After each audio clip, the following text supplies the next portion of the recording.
베드로와 야고보가 그리고 요한 세 사람이 예수님과 함께 산에서 하나님의 나라가 멀리 있지 않고 곧 우리 가운데 임하고 있으며 하나님의 나라가 곧 우리 가까이 있다는 것을 체험하게 되었습니다. 그리고 산에서 아주 기쁘고 부푼 마음으로 예수님과 함께 내려왔습니다. 그 당시에 예수님의 다른 제자들이 산에서는 뭐하고 있었느냐?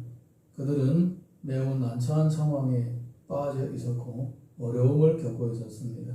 자, 우리 오늘 말씀 같이 읽어봅니다. 14절에서 18절 함께 읽습니다. 시작.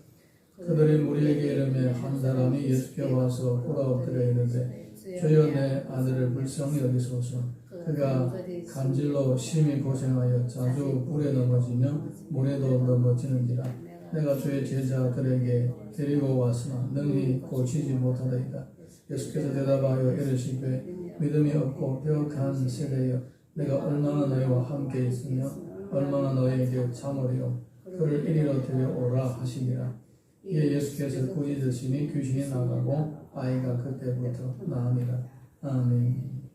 마태복음 10장을 보게 되면 예수님이 제자 12명을 선택하시고 전도하러 이들에게 보내시며 이들에게 귀신을 쫓아내고 병자를 치료하는 권능을 주셨습니다. 그리고 제자들이 다니면서 실제로 예수님처럼 귀신이 들린 사람에게 귀신아 내가 예수님의 이름으로 명한다 나가라. 그러면 귀신이 나갔습니다. 그리고 병자들에게 손을 얹고 기도하거나 또 손을 얹고 선포하면 병자가 치료를 받았습니다. 그러니까 이 제자들이가 얼마나 신기했겠습니까?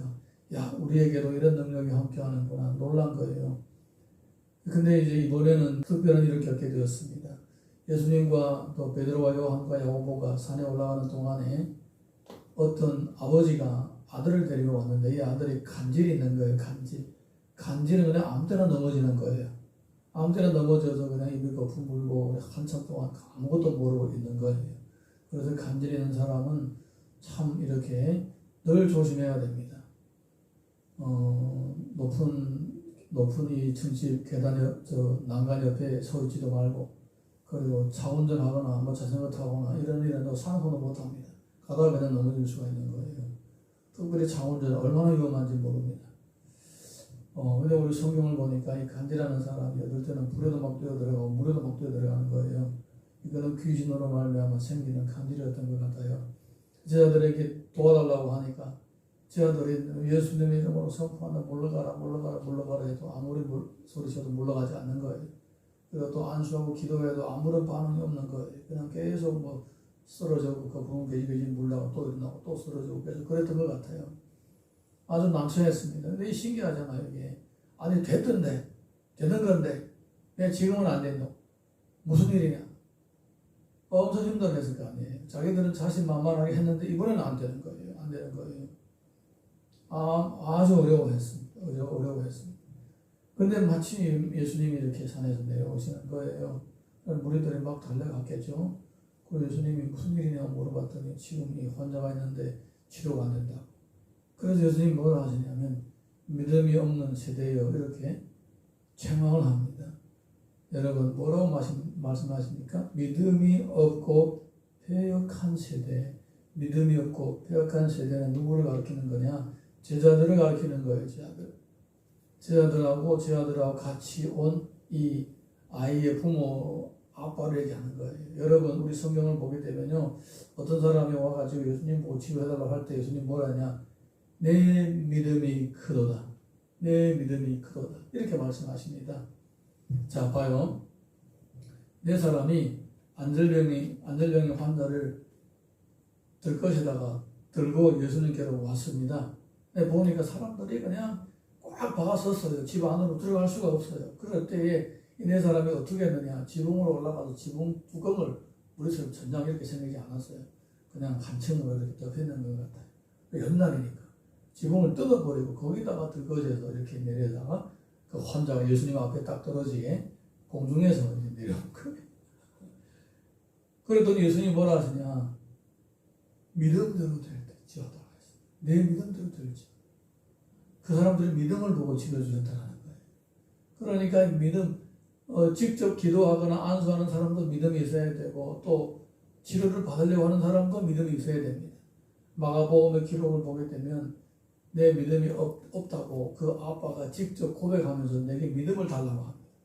예, 그러니까 예수님은 뭐라고 말씀하시냐? 치료를 해주려고 하는 사람도 치료를 받으려고 하는 사람도 믿음이 없다. 이래가지고 뭐가 되겠느냐? 그 말입니다. 배역하고 믿음이 없는 시대요. 그 말이 그 말인 거예요. 제가 얼마나 대놓고 얘기하는 거 아니라 또 치료받으러 오는 사람도 주님을 믿고 의지하는 그런 믿음이 필요하다는 거예요. 백부장이 하인이 치료를 받을 때에 예수님이 내가 가서 치료해 줄 테니까 가자 하니까 백부장이 뭐라 하냐면 아니 오실 필요가 없습니다. 그냥 지금 여기서 말씀만 하시면 내 하인이 낫게 될 겁니다. 그래서 예수님이 놀라시면서 뭐라고 말씀하시냐? 내가 이스라엘 가운데서도 이만한 믿음을 본 적이 없다라고 말씀하시는 거예요. 그러니까 믿음이 없고 배역하다는 말은 치료받으려고 한 사람이나 치료해주는 사람이나 똑같은 거예요. 이게 문제인 거예요. 이게 문제인 거예요. 예. 이 시대에 필요한 것은 믿음의 사람들이에요. 믿음의 사람들. 다 믿음이 없다. 그러면 아무 역사도 안 일어나는 거예요. 그 중에 믿음의 사람이 있으면 역사는 일어나는 것입니다. 할렐루야. 자, 우리 이어서 19절에서 21절 보겠습니다. 19절에서 21절 시작. 이때 제자들이 조용히 예수께 나와 이르되 우리는 어찌하여 쫓아내지 못하나이까? 이르시되 너희 믿음이 작은 까닭이니라. 진실로 너희에게를 노니 만일 너희에게 믿음이 겨자씨 하나만큼만 있어도 이 산을 명하여 여기서 저기로 옮겨지라 하면 옮겨질 것이요 또 너희가 못할 것이 없으리라. 아멘. 예수님께서는 그 아이를 보고 바로 귀신을 부르짖었습니다. 귀신이 바로 나와버렸고 아이는 회복이 되었습니다. 그래서 제아들은 놀래가지고 물어봅니다. 우리는 왜 안 됩니까? 믿음이 작은 까닭이다. 믿음이 작은 까닭이다. 그러면서 하시는 말씀이 믿음이 겨자씨 하나만큼만 있어도 산을 명하여 옮겨라고 하면 옮겨진다. 이렇게 말씀하시는 거예요. 방금 전에 말씀하실 때는 배역하고 믿음이 작은 세대가 아니라 배역하고 믿음이 없는 세대라 이렇게 말씀하셨습니다. 여기 와서 예수님은 제자들 보고 믿음이 작은 까닭이다라고 하는 거예요. 이 믿음이 작은 거하고 믿음이 없는 거하고 무슨 차이가 있느냐? 차이가 있을 수도 있어요. 그런데 차이가 별로 없어요. 예, 믿음이 있다라는 건 그래도 조금 믿기는 한데 아무런 역사를 일으키지 못하는 그런 죽은 믿음을 가리키는 거예요. 아무런 역사를 일으키지 못하는 죽은 믿음 있는 거나 없는 거나 똑같다라는 거예요. 아이의 아빠, 환자의 아빠는 믿음이 없다라고 치더라도 너희들은 믿음이 너무나 작아서 아무런 역사를 일으키지 못하는 작은 믿음이다. 그렇게 주님이 그들을 지적을 하시는 것입니다. 여러분, 우리 삶 가운데서 우리는 상식적으로 살고 있습니다. 상식적으로. 그런데 이 상식을 뛰어넘어서서 이 상식 가운데서 있으면서도 상식을 극복할 수 있는 것은 믿음이 필요한 거예요. 믿음이 필요한 거예요. 여러분, 우리가 이 상식에 너무 훈련을 받아서 상식 이상의 일이 생기지 않는다. 내가 생각하고 있는 상식 이상의 일을 일어나지 않는다라고 착각하고 있는 거예요. 그래서 그냥 거기 안에서만 살고 있는 거예요. 제가 어떤 강아지를 키우는 사람이 한 얘기를 들은 적이 있는데, 한 5년 동안 강아지를 여기다가 말뚝에다 내놓고 키웠어요. 사람 올 때마다 막 지으면서 가다가 그 목이 탁 걸리면 목줄 그 범위에만 딱 멈추고 있습니다. 5년 동안 사람 올 때마다 달려갔다가 목줄이 확 당겨지면 넘어지고 이러니까 나중에는 사람은 막 달려가다가 목줄이 만큼 막 딱 가는 거예요. 어느 날에 목줄이 풀렸어요. 근데 강아지가 사람 오는 거 보고 막 달려가다가 목줄이 풀렸는데도 더 안 가고 거기 목줄의 길이만 딱 가는 거예요. 네. 더 이상 안 나가는 거예요. 습관이 되고 훈련된 거예요. 그거밖에 못하는 거예요. 그게 어떻게 보게 되면 우리하고 비슷한 거예요. 내가 생각하고 있는 상식, 지금 10년 동안, 2년 동안, 수년 동안 살면서 연단되고 훈련받고 이렇게 살아온 거예요. 내가 생각하고 있는 상식, 내가 체험하고 있는 상식 벗어나지 못한다라고 어떤 몸이 습득하고 있는 거예요. 몸이. 여러분, 우리 사람하고 동물하고 차이가 뭡니까? 동물은 그렇게 되더라도 사람은 생각이 있잖아요. 생각이.